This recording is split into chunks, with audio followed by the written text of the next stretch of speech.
नमस्कार मंडळी, आज आपण जाणार आहोत राजापूर तालुक्यातील सागवे या गावात कात्रा देवीच्या यात्रेला. चला तर बघूया तेथील काही क्षण.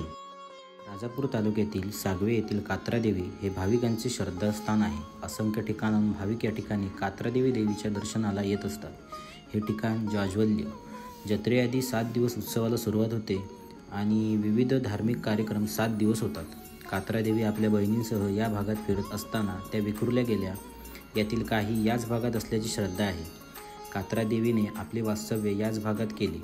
भाविकांनी देवीकडे मंदिर बांधण्यासाठी परवानगी मागितली असता देवीने एका दिवसात मंदिर बांधण्याची अट घातली आणि त्यामुळे आजपर्यंत हे मंदिर होऊ शकले नाही. देवीने अखेर त्याच गावातील गुरुवांच्या घरी वास्तव्य केले आणि आजही जत्रेव्यतिरिक्त ही देवी गुरव मंडळीच्या घरी विराजमान असते.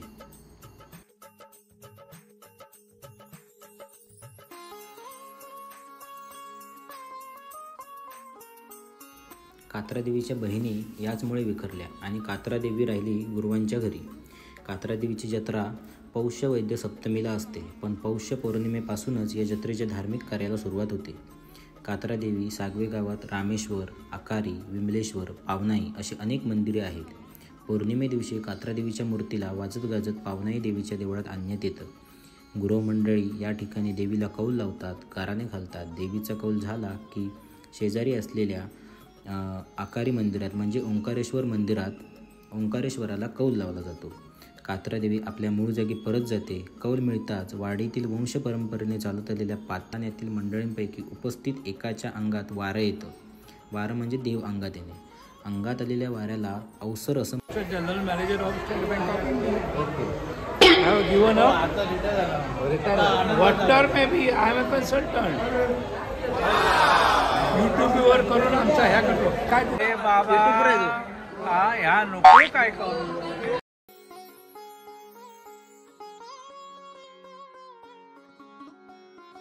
अंगात मनुष्यावर आणि तो हे करणार तिकडून जाऊन तो हे हाड घेऊन येणार.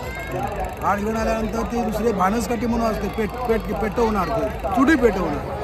चुडी पेटवल्यानंतर त्याच्यानंतर ते अवसर म्हणून ओळखला जातो. त्याला तो अवसर येणार. तो हात टाकल्यानंतर हे मेकळायला म्हणतात. त्या पेटल्यानंतर मग नंतर दुसरी कार्यक्रमं चालू होतात. हाड ह्याच्यात टाकतात. हाड कुठून आणतात? 7 दिवस सतत राहणार असते, घरी नाही येत. 7 दिवस म्हणजे आता ते काही लयच झालं. बरीच लोक पावतात देखील पावतात.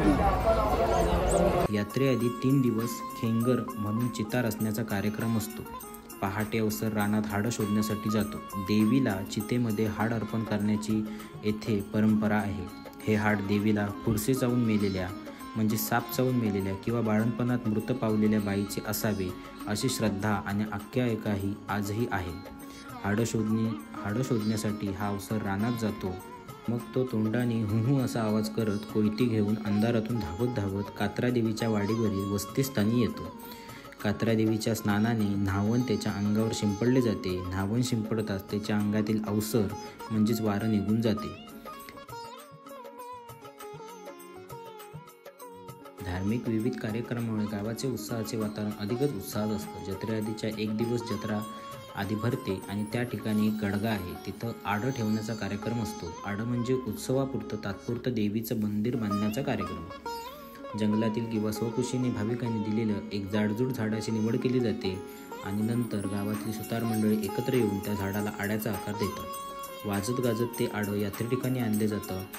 पहिलं गतवर्षीचं गडग्यावरील आडं बाजूला करून नवीन आडं त्या ठिकाणी ठेवलं जातं आणि नंतर आड्यावर माडाची झापं लावून म्हणजे माडाला जी झावळं धरतात ती लावून मंदिर सदृश्य सजावट केली जाते. यात्रे दिवशी पहाटे देवीला गाराण्याचा जाप दिला जातो आणि जाप दिल्यावर पुन्हा त्याच माणसाच्या अंगात अवसर येतं आणि तो रानात कुठे जातो हे कोणालाच माहीत नाही आणि ते शोधण्याचा कोणीही प्रयत्न करत नाही. जत्रेच्या दिवशी म्हणजे पौष वैद्य सप्तमीला रात्री 12 वाजता जत्रा असते. त्या ठिकाणी देवीला गाराणे घातले जाते, जाप दिला जातो.